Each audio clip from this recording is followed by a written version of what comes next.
Hello friends, followers and viewers. Assalamu alaikum warahmatullah. Hope you are bright and shiny. I am also doing great. Welcome to my online class. Today's topic is pronunciation.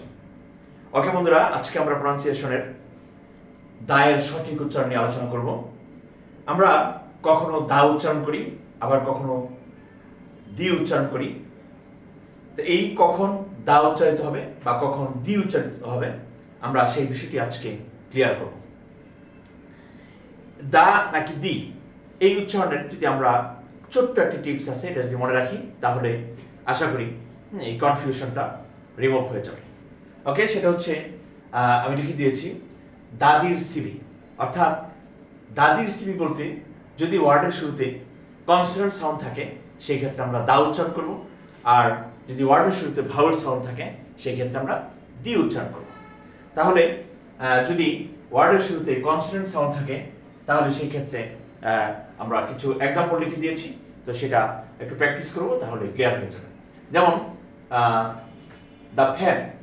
এখন যেহেতু fan এটার শুরুতে P আছে তাহলে P এর উচ্চারণ কি হবে? হ্যাঁ, পি এর উচ্চারণ হবে ফা।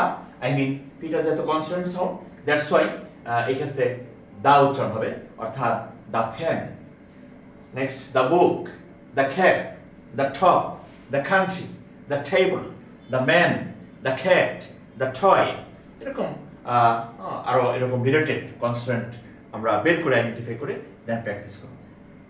নেক্সট, ওয়ার্ডের শুরুতে যদি ভাওয়েল সাউন্ড থাকে তাহলে সেটার উচ্চারণ দা না হয়ে দি উচ্চারিত হবে। হ্যাঁ, তাহলে সেই ওয়ার্ডগুলো আমরা একটু প্র্যাকটিস করি। ওকে, যেমন এগ, এগের শুরুতে কি আছে? ই আছে, এটা হচ্ছে ভাওয়েল সাউন্ড, দ্যাটস ওয়াই উচ্চারণটা কি হবে?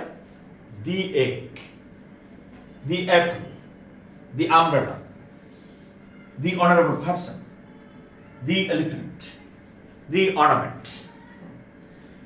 এরকম এ রিলেটেড আরো কিছু ভাওয়েল সাউন্ড আছে বা শব্দের শুরুতে ভাওয়েল আছে, এরকম কিছু ওয়ার্ড নিয়ে আমরা প্র্যাকটিস করব। যত বেশি প্র্যাকটিস করব তত বেশি আমরা শিখতে পারবো। অতএব প্র্যাকটিস মোর, লার্ন মোর।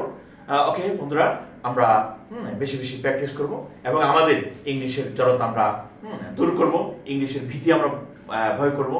যদি আমরা মনের দিক থেকে আমরা ইংলিশের ভীতিকে জয় করতে পারি তাহলেই আমরা ইংলিশ খুব সহজেই শিখতে পারবো।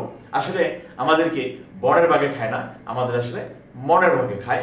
অতএব মনের ভাগ যদি আমরা দূর করতে পারি তাহলেই আমরা আমাদের সামনের দিকে এগিয়ে যেতে পারবো এবং আমরা যে কোনো অসম্ভবকে জয় করতে পারবো।